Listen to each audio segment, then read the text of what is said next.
What is up, Waffle Gang? I do hope you are well. My name is Mark, and today we're checking out some more / Am I the Butthole? And if you'd like to skip the initial waffle, timestamps are in the description and along the timeline as always. But if you are new here, please consider clicking that like, maybe that subscribe too, and maybe that notification bell as well, and checking that to always so YouTube always notifies you, because otherwise it just won't. And let's crack on with today's stories. Much love, guys. Now, our first story comes from Can't Dance, Still Do It. Am I the arsehole for telling my friend that her getting treated like a doormat is her choice and that I won't do the same? My 27 female, partner S, 32 male, and I've been together for 3 years. Our relationship has always been a little odd from the outside. S works 80 plus hours a week, holy moly, as a lawyer at a large firm. I work as a policy analyst for the government and a nice 37.5 hours a week in comparison. Before we dated, he told me that he wants to work up to being a partner and that would require long hours. I told him that I prioritize work-life balance, even if it means a lower salary. We agreed to date, knowing this about each other. My best friend V, 27 female, and her boyfriend started dating, our first year of university, and have a rocky relationship. The boyfriend cheated on V in our last year of uni, and he's since been caught cheating again, twice. V, against my advice, has chosen to stay with him. S recently got a promotion and, as part of a deal, was assigned an assistant. When I met her, I kinda got a vibe that she was crushing on S. She was really flirty and very attentive to S, which he pointed out to me first. He said that he'd still keep her on as an assistant, but that he would make sure nothing got out of hand. I wasn't concerned because I've never had a reason to worry about he would cheat on me. One night, V and I got dinner and later decided to go back to my place. S's office is in between the restaurant we were at and my apartment building, so I offered to go drop off some food for him. I asked V if it was okay if we stopped and she agreed. When we got to his floor, he was working in a glass panelled room alone with his assistant. I didn't think much of it, dropped off the food and left. I also want to add that there were lots of other people in the office. As soon as we left, V asked if that was the assistant that I thought had a crush on S. I said yes, that they often work late together. V got angry at me, saying that I was treating this like a joke and that if I want to keep my man, I have to stake my claim. Or something. I explained to her that I wasn't worried that he would cheat and that I trusted him. V told me that she was certain that he was cheating and that I should force him to ask for a different assistant. I was getting kind of annoyed, but it got worse when V said, amongst other things, that S knows he can cheat on me and that I'd let him because he makes more money than me, so he doesn't need to respect me because he pays more. S's salary is around 3 times mine, although I have an okay salary myself. 85k, and don't need him for money. We split bills percentage wise, so I pay less than he does, but it's equitable and we agreed on it. I told V that just because she's okay with being treated like a doormat doesn't mean I am, and that if he cheated on me, I would leave him. Respect is essential in a relationship. I also said she had no place offering relationship advice considering her boyfriend is a serial cheater and they fought all the time, and that if she wanted to keep complaining to me, I should start charging her. It was mean, and I feel really bad about it now. She hasn't talked to me since. So, am I the arsehole? Now, as you was reading further into this story, I thought it was going to go down the road of that he did cheat on you and then you did split up with him rather than like V didn't. But I'm glad it didn't go down that path, and it sounds like you've got a great relationship where you can both trust each other. 80 plus hours a week though, is that healthy? I don't know, I'm not judging that. And fair play to him if you both agreed on this and you know he wants to get that partner position, fair play. And whilst I got to say, and here we go, Mark's gonna do it, I do have empathy for V because she's clearly going through some stuff and has some insecurities of her own where she can't break up with this guy for whatever reason. That's no excuse to push these insecurities onto you and to your relationship. Absolutely not. And I think I'm going to go with a not the arsehole here, but I could see it going to an everyone sucks here as well, because, you know, the comment could have come across a bit harsh maybe, but... And again, whilst I have empathy for V, if I was putting myself in that position and someone that's been cheated on whilst you've been trying to, you know, prevent that and give them advice on their relationship, and they tried giving you that advice, I think I would feel a bit disrespected in some ways as well and may lash out. Potentially. But worry about you, Ho says, not the arsehole. She's projecting, and she insisted on being rude while refusing to drop it when you disagreed politely the first time. Marty Bauer says, not the arsehole. Congratulations for being in a mature relationship where you aren't paranoid about your SO banging everything in sight. That's a great place to be, and you weren't wrong to tell her to cut the analysis. She stepped way over the line. That being said, might not hurt to reach out and try to soften what you said. Unfortunately, sometimes the truth hurts, and you put it on her pretty good. Vault Hunter says, not the arsehole. How someone like that could dish out any kind of relationship advice, let alone advice about cheating, absolutely baffles me. Bowser's mum says, everyone sucks here. You say you were mean, and it does sound like you took some cheap shots, but she was way out of line, projecting and giving you unsolicited, bad advice. What Now Reddit World says, everyone sucks here. She sucked first and you took a personal dig at her. It looks like you looked down on her for her choices and in general, and it shows. Congrats on the nice life, but that's a good reason to dump a friend. Looks like she has a spine after all, since she's standing up to you. Zero says, everyone sucks here. Your friend shouldn't project their relationship issues onto others, but the whole you aren't paying me enough to listen to your whining bit and telling her she's a doormat is kind of shitty. Comfortable Ad says, everyone sucks here. Just because she was an asshole and crossed the line doesn't mean you're justified if you do the same. You should probably talk it out. You both said some hurtful things.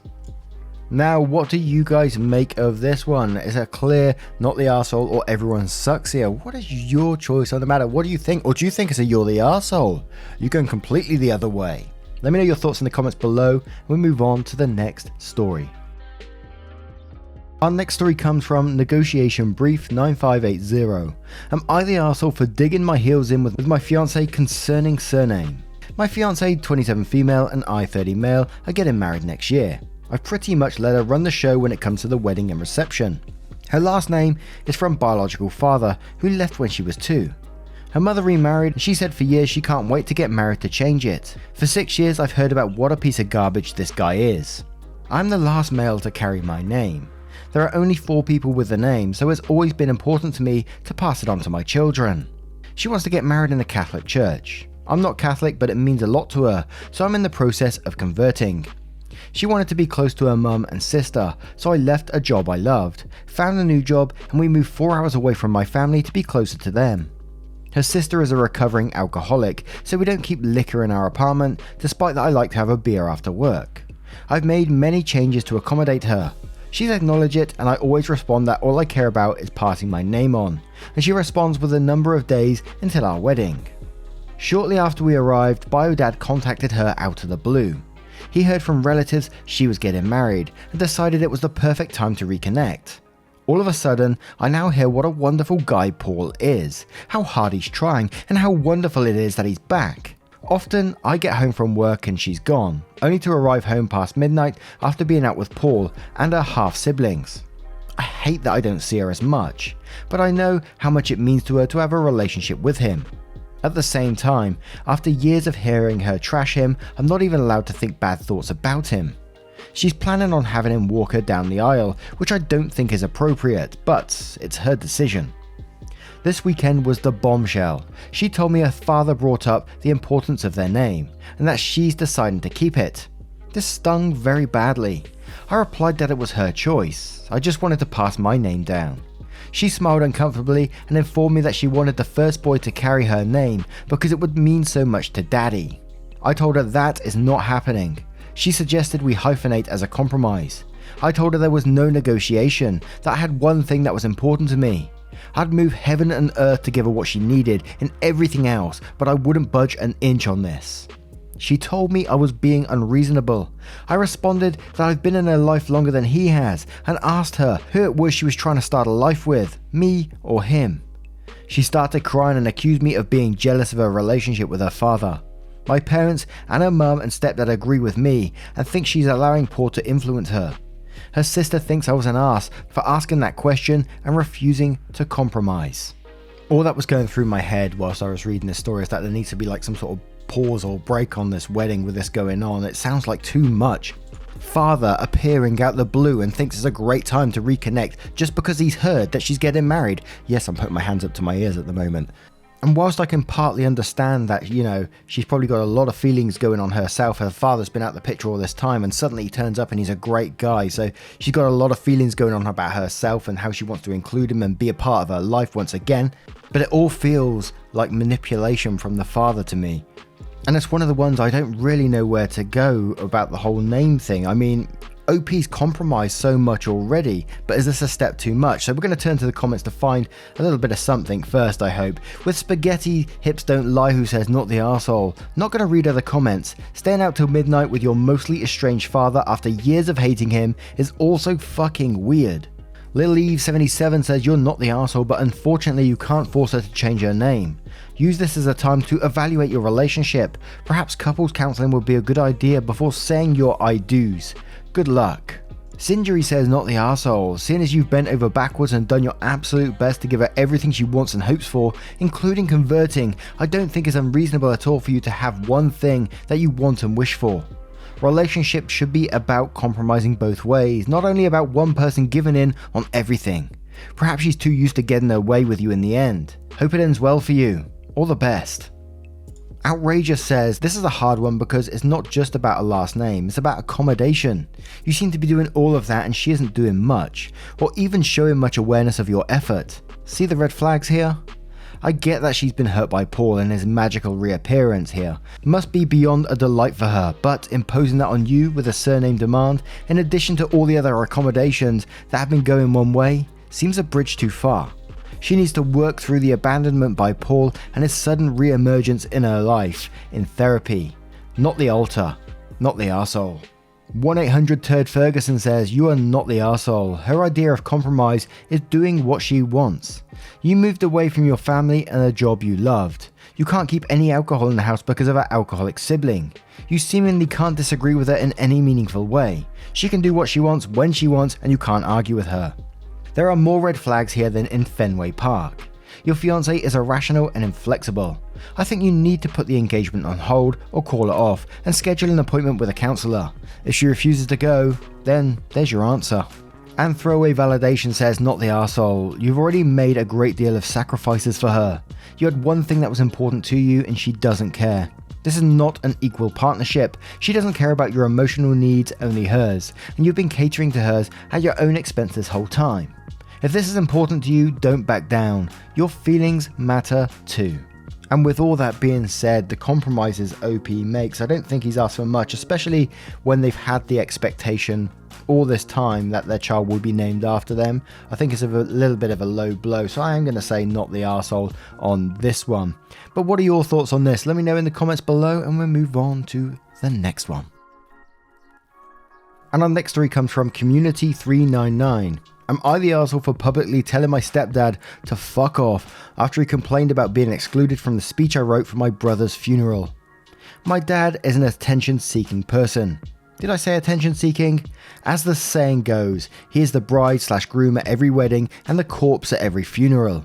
He can't help himself and has no issue showing how much he craves for attention. I've never been on good terms with him. He sold my childhood home and threw away stuff dad left for me and my brothers who's 19. He convinced mum to revoke my college fund and use it to renovate their new home, resulting in me moving out at 17. I'm now 26. My brother was still living with them when he passed. He suffered from physical and mental conditions that my stepdad called fake.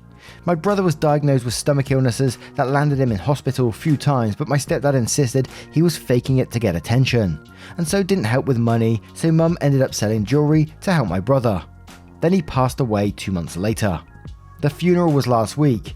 I was so devastated because I've always been close with my brother and had plans to do so much in the future. But going by uncle's advice, I decided to write a speech. Sort of like a goodbye letter to my brother as closure for me, because I had so much to say, but so little time. I gave the speech at the funeral. These moments felt long and pretty heavy. I went back to sit and had people pat my shoulder trying to comfort me.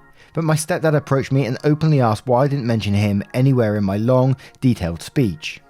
I was speechless and enraged by his offending question. I literally said, I don't know, because you're not the one who's dead. He replied that technically the funeral is for the living, then casually went on about how I should have mentioned some of the impact/benefits he had on me and my brother when he came into our life. I harshly reminded him how mum started selling her jewelry to pay for my brother's medication, while all he did was claim my brother was faking by being sick to get attention. Called him pathetic to want more attention at a funeral than a departed person, and loudly told him to fuck off with his pathetic, attention-seeking bullshit. He looked shocked and saw a number of guests look at him awkwardly. He argued that I was being utterly disrespectful of him, and that he was generous enough to consider getting my brother a decent headstone, but it wasn't his fault I refused to have his name on it. My brother and I never changed our last name, and my stepdad somehow wanted his name on my brother's headstone, otherwise he wouldn't pay for it. It turned into an argument and I demanded he leave and got others involved. He left eventually, but kept telling my whole family about me making a scene and humiliating him out of old spite, and that I was inconsiderate of my brother to cause a scene at his funeral, basically turning the family against me. He wants at least a written apology so we can move past this, but I refuse to give him one. Mum wants me to do it as soon as possible. Nope, not the arsehole 1,000 times. And I'm sorry about your brother's passing. And I wish you the best. I really do. But there's no way you're the asshole in this situation. And what an absolutely selfish, toxic person. Come up to you at the funeral as well and say this sort of stuff and say, why didn't you mention my name? Ugh, makes me sick. And mum is pretty bad in this situation as well. Let him get away with this behaviour and she's having to sell her jewellery. I do wonder, is she afraid of him or something like that for her to have to sell her jewellery to do this? But let's check out some of the comments to see what they're going to say. And I'm pretty sure they're just going to tear him apart. But hey, Ang the Watcher says, not the arsehole. At this point, I wouldn't apologise to him. I would also look at going low contact to no contact. No contact for sure. I'm sorry for the loss of your brother. I can't imagine how painful that is. I wouldn't want to be around him anymore, or your mother. She continues to allow his behaviour at this point. Maybe it's better to move on. Appropriate Cupcake 48 says, not the arsehole in any way, shape or form. I'm sorry for the loss of your brother. Hotel Antarctica says, not the arsehole, your brother is dead, but SD is upset that he wasn't mentioned in your speech memorialising your brother. He refused to pay for your brother's headstone because your brother opted to keep your bio dad's last name. Ridiculously narcissistic, wouldn't you say? Your mum let SD get away with characterising your brother's illness as fake and attention seeking. Your mum revoked your college fund to renovate the house because of this man. Your mum is going to have to live with a lot of guilt over her conduct. Sorry for your loss. Princess Oki says, not the arsehole, Jesus, why is your mum with someone who's so cruel to her children? Also, he wants a written apology. I vote for shitting on his front step and telling him that's all the apology he'll ever see from you. Rylulu says, sorry mum, in choosing your side you lost 2 sons. I hope you never regret it. Not the arsehole. To which Beck 2010 says, not the arsehole, full stop, but the letter. Dear stepdad, I'm sorry you're so pathetic as to think you deserve any kind of apology. I'm sorry you spent my college fund on yourself. I'm sorry you're such a blowhard jerk as to make my brother's death all about you. I'm sorry my mother sold her jewelry to pay for my brother's meds while you cried faker. I'm sorry you never see what a degenerate person you are. I'm sorry my mother is still married to you. And post it publicly. Fitbear says, I'm so sorry for your loss. You are not the arsehole. Your stepdad is, and your mum is too for staying with him and going along with all his demands. Now, what would you do to this man? How would you write him a letter? What would you put in that letter?